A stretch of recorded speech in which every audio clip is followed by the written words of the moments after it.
60 Minutes. Rewind. Who is Gore Vidal? I am at heart, he says, a propagandist, a tremendous hater, a tiresome nag, complacently positive that there is no human problem which could not be solved if only people would do as I advise. He lives in Italy, but he spends at least a couple of months in the United States each year. His annual refresher course, hawking a new book if he has one, appearing on talk shows, casting his pearls before the provincial folks at home. We followed Vidal for some weeks in Italy and the United States to get a close-up look at this author, social critic, dilettante anthropologist. Vidal's penthouse apartment in Rome is a salon for an assortment of Romans, aristocrats and artists, film stars and models, politicians and writers. And they like to hear his gossip about his contemporaries. For instance, Truman Capote and Norman Mailer. Mailer, I think, is absolutely an atrocious personality. But by atrocious, I mean his hatred of women. His absolutely demented machismo. He's against contraception. He's against abortion. That's why I think he's like a VFW commander in Schenectady. Makes it very...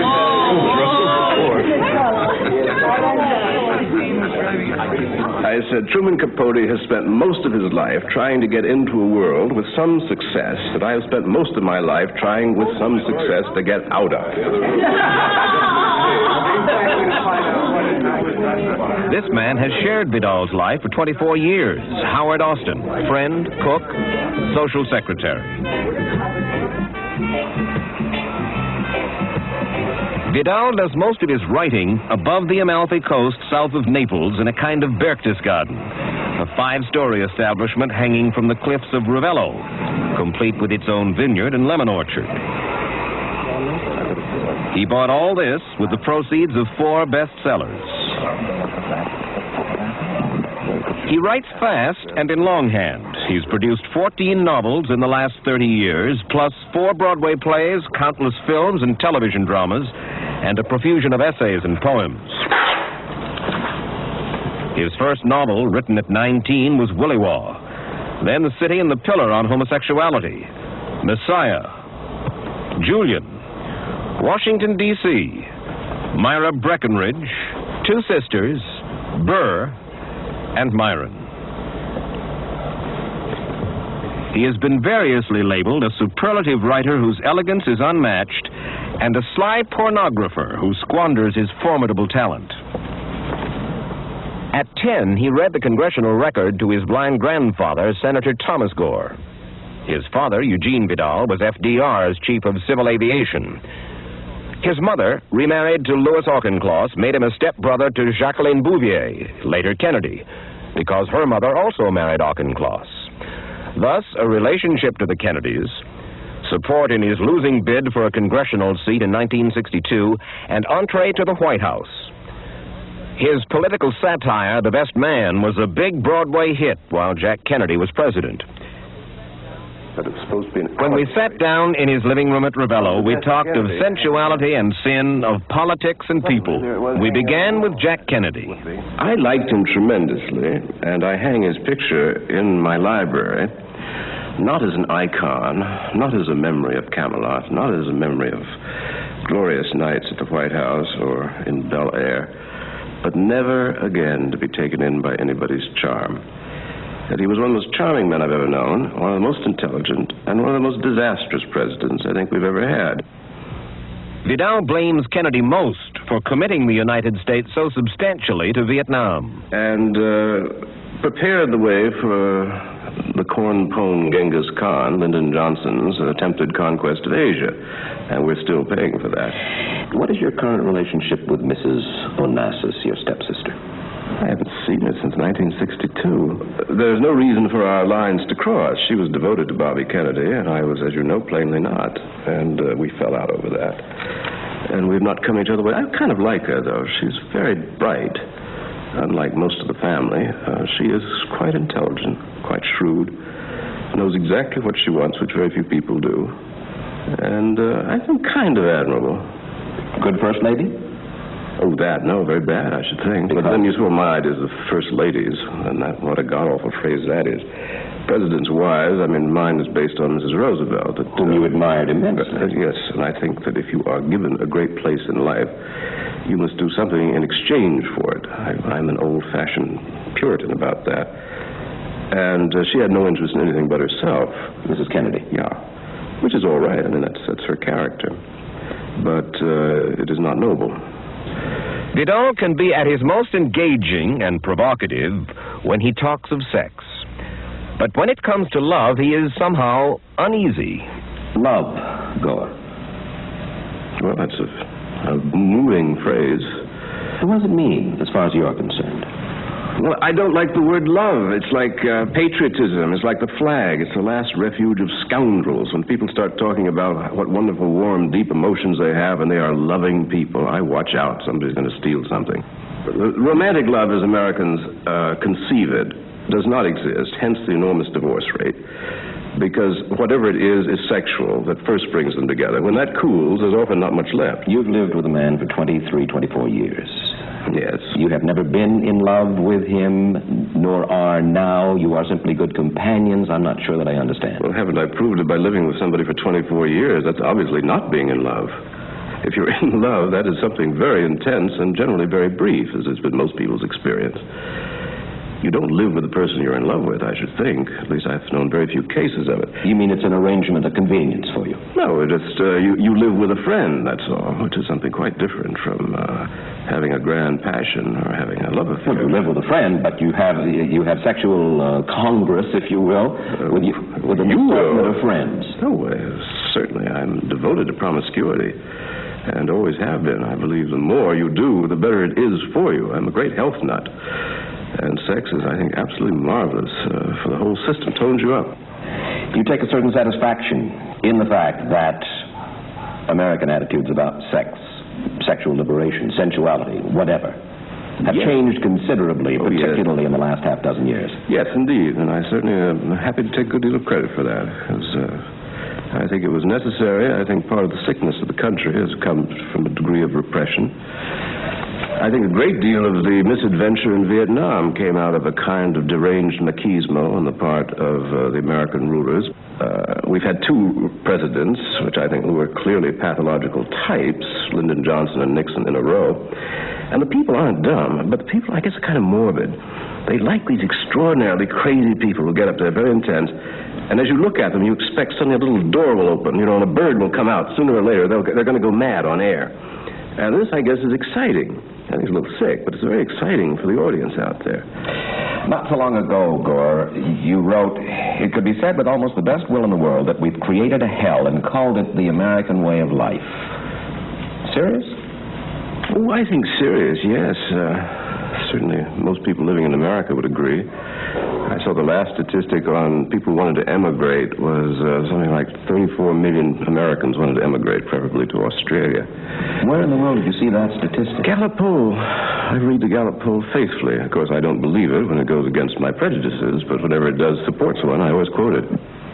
The fact is that his statistics are wildly wrong. The Gallup poll said no such thing. We went along with Vidal on his yearly inspection tour of the United States to watch him as he sought to confirm his prejudices.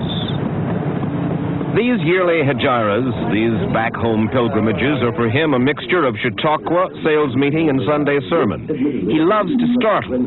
He wants to drop pebbles into a sensitive pool and watch the waves he causes. He looks like the most respectable of men and then expresses the least respectable views. I said, he could strangle Pat to death on the television. And they would say, no, she was having a heart attack, and he was holding her up by the neck. Best of all, he likes the TV talk shows. He's a compulsive performer, always available even in a supporting role. Because everything I talk about comes either from here or from here, or both places. And let me ask you, I was just fascinated by the Nixon of the transcripts, as we all were, the way he talked. Well, I think the profanity is just unbelievable. He's been called the best political novelist since Disraeli. He is also called a commie pinko fag by a former officer of the Yale Political Union. Speaking on the State of the Union and other catastrophes, here is Gore Vidal. At Yale, as everywhere, Vidal is a crowd pleaser, an intellectual vaudevillian. The first thing concerning our fellow citizens today is the economy. We'll leave that out and start right in on something we hear about at election time, law and order. The FBI has always been a collaborating tool of reactionary politicians. The Bureau has also had a nasty talent for amusing presidents with lurid dossiers on the sex lives of their rivals. I remember Jack Kennedy once showing me a little report on his vice president, Lyndon Johnson, on his private life in peccadillos, and Jack said, "You know, Lyndon's very active." That was a case where the information put the vice president in good standing. But then we always said that Jack would do for sex what Eisenhower had done for golf. Now some modest proposals for the future of the American empire. At the moment, things are not going very well. Can you hear in back? I was told this thing didn't work. No? More projection? At the turn of the century. You hear that? I say 1/3 of a nation.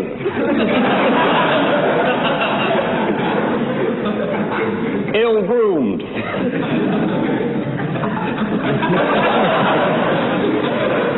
We will do no more Roosevelt imitations for those of you too young to remember.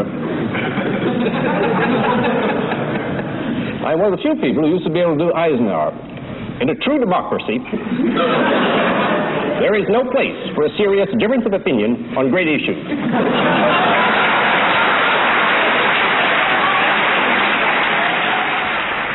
He sells books when he does the lecture circuit, but he sells tickets too and pockets a big fee.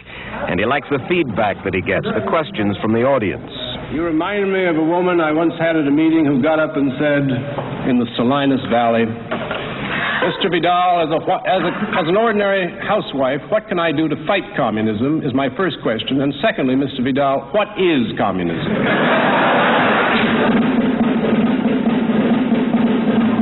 Vidal says that he gets a kind of electric shock from rubbing shoulders with people in small towns, though he is bewildered by some of it, as by the chorus that came to serenade him in Parkersburg, West Virginia.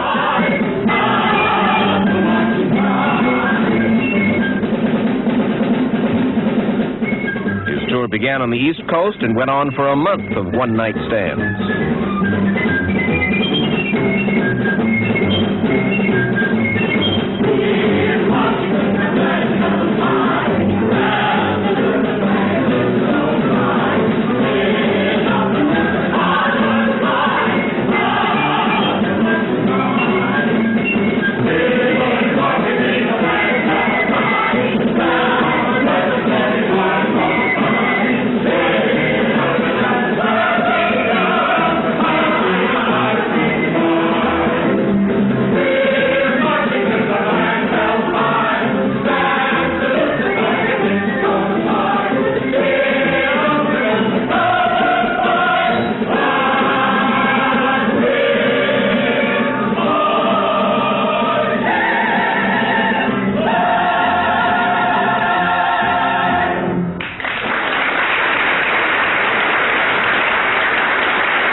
By the time I caught up with him at the end of a ladies' luncheon, Vidal had persuaded himself that America was going to hell in a handbasket. When I put it to him that he was too gloomy, that he didn't know enough and hadn't seen enough to arrive at that cataclysmic conclusion, he wearily had at me. Mike, I am so in touch with reality, and you are so far off base, and I cannot begin to save your soul in the remaining seconds that are left to us. I am absolutely right in the general line that I have taken on what is wrong. This country was a success because of cheap labor and cheap energy. We're never going to have that again. We're going to have to contract. We don't know how to adjust to this. We're going to have less gross national product, not more. I mean, we're headed for a complete economic crack-up. There is no doubt about that, and I can quote you any number of bankers from one end of Zurich to Basel. Are you planning to spend your last days with us here in the bunker, or are you simply going to abandon us to our fate? You know, this idea that I'm some sort of expatriate, it makes, it's good publicity for those who would like to undermine my views. But I never have been an expatriate. I've been involved in elections and in the life of this country. Now, I think as the times get bad, and I see darkness all around me, and I see these disintegrating cities, and I watch these frightened people, they're getting scared, I would be very inclined then to return, because if there is a disaster, then you have a part to play.